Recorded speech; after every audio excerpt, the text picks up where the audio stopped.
Hey there, welcome to My Animal House. We're down here in the hide where the magic happens. We got a new spider. Woo, whoa. I'm not even ready here. I didn't even finish. Whoo, there we go. Now that's way better. Oh, all right, now everybody knows we got that taken care of. Got to sport the shirt. All right, like I said, we got us a jumping spider. I think if my research is right, it is a bold jumping spider. There's so many of these little jumpers, man. It's hard to tell which one is which, but I think that's what it is. And if it's not, let me know down in the comments and let's learn together. This isn't an arboreal spider, so they are going to want a taller enclosure versus the shorter one. They live about 1 to 3 years, but these little guys just got so much personality, it's just unreal. So we're going to get him a little DIY enclosure set up. And I use these containers before and I made a video about it. I'll put a link right here to those videos, or to that video if you want to watch that one. And so we'll just set him up. We got about 4x4x10 enclosure. He is a juvenile. And I'm pretty sure he's a juvenile. He's not as big as the ones that I've seen, and he's not really that small. So we're just going to set him up for that. When he's bigger, he could use a bigger enclosure. A lot of people use 12x12, and just give them a lot of room because they will use it. They'll run around. They're just a really crazy spider to keep. They just interact with you a lot, and they're just a lot of fun. So hopefully this video will help you and your little setup, and hopefully you enjoy your spider as much as I do mine. All right, everybody, this is my holy trinity to the substrate world. No, just kidding. So we got some peat moss here, some sphagnum moss is kind of moist, and then we got some eco earth, which is really moist. So we're going to mix all this together, and it'll come out just about right. Won't be too moist, won't be too dry, and then we'll just mix it all up, and this will be the substrate for the bottom of the enclosure.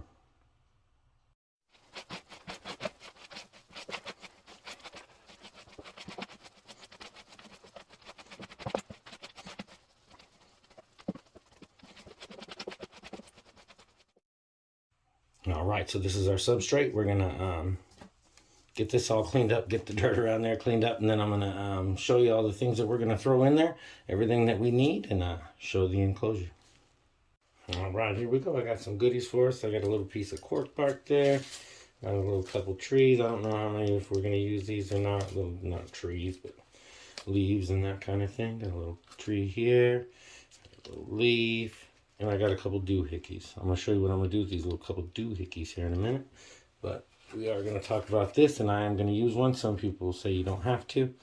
But here we go. I got an extra water bowl, one of the tank kits that I bought at one point. You don't have to really use a water bowl. If you miss the side of the containers, you can just put a little squirt in there every, 2 to 3 days. And they'll drink, and they get most of their moisture from the food they eat anyway. If they're on a good balanced diet, then you don't really have to worry about it as much. But I'm going to throw a water dish in there just in case, and that's what I'm going to use this little leaf for, is what I'm going to do is... because the only fear is you don't want your spider to drown or that kind of thing. So I'll just kind of put this little leaf inside the water dish to where it's like the water will be exposed, but if something does fall in there, it can climb out. So that's kind of what I'm going to do. It's not necessary. Like I said, if you just kept the container, sprayed on the side, that's enough. And like I said, they get most of their moisture from the food they eat anyway. So let's whip up this little enclosure. All right, everybody, so this is the enclosure that we're going to use. It's about 4x4x10. I've used it for a bunch of different spiders and all kinds of different things. That's why it's got a little Gorilla Tape on it. It's been around a while, but that's okay. It's got these little snap lids. The only thing with using a top lid like this with these spiders is they're always going to put their little web and all that as high up as possible. So is what I'm going to do. And I've seen other people use all kinds of different things for little hides for the spiders. But I got these little doohickeys that I showed you earlier that come with the shelving units. Like all of us, a lot of us have in the reptile rooms for the shells. It keeps the shells from sliding. It locks them in. So you put 2 of these together. Let me slap together real quick.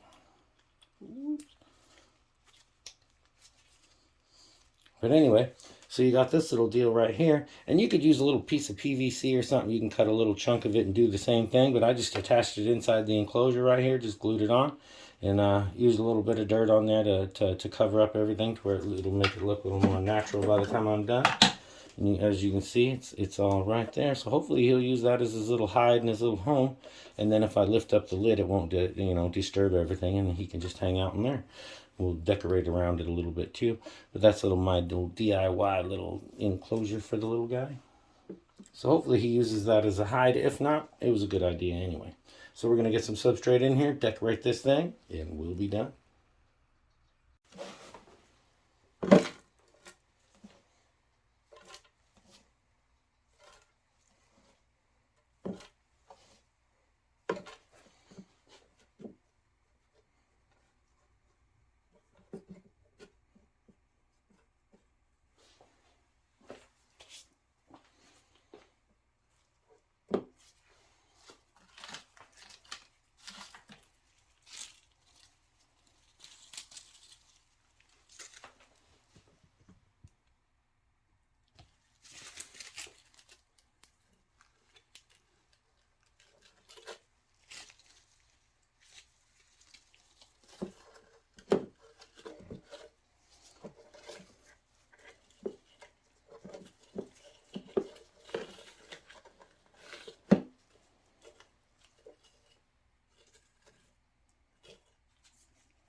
boy.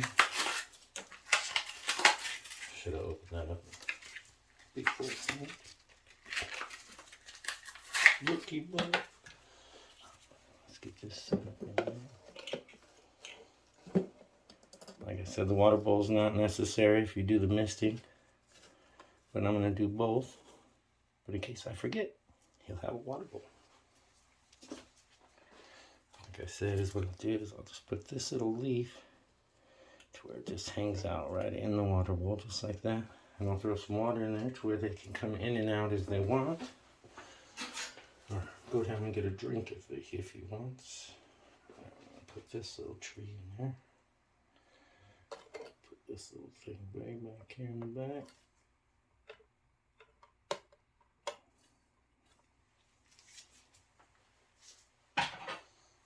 Alright.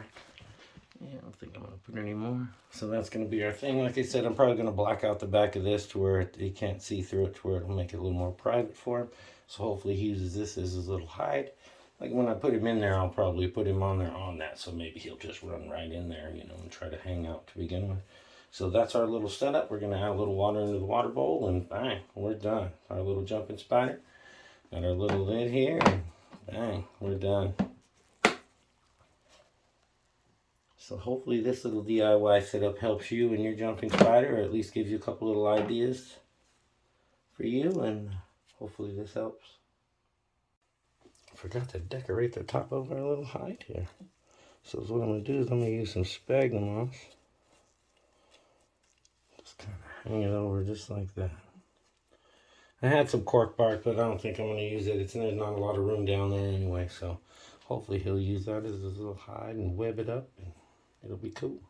Right on. Let's put him in there.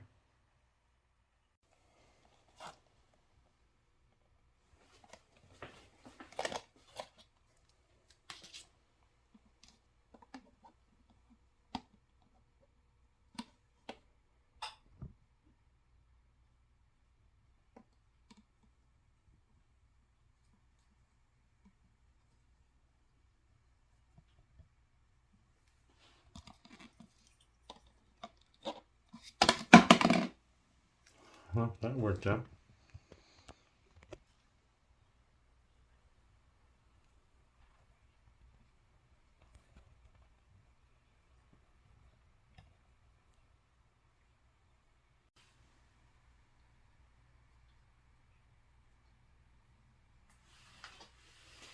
What you think, buddy?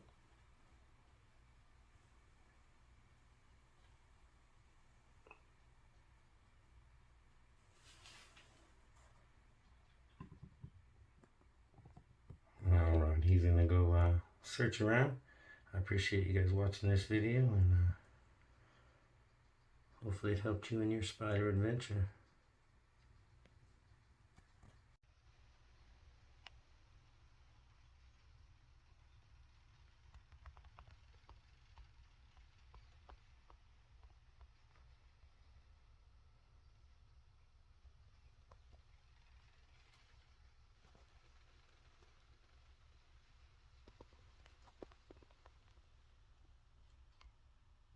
All right there, spider peeps, that's my setup. That's my little jumping spider. Hopefully he's going to thrive and grow and just enjoy himself in that little enclosure. When he gets a little bit bigger, we'll move him up. So yeah, until next time, we do feeding videos here, care videos, DIY videos, all that kind of thing. If you're into that reptile related, please consider subscribing to the channel, liking this video. Hope you come back.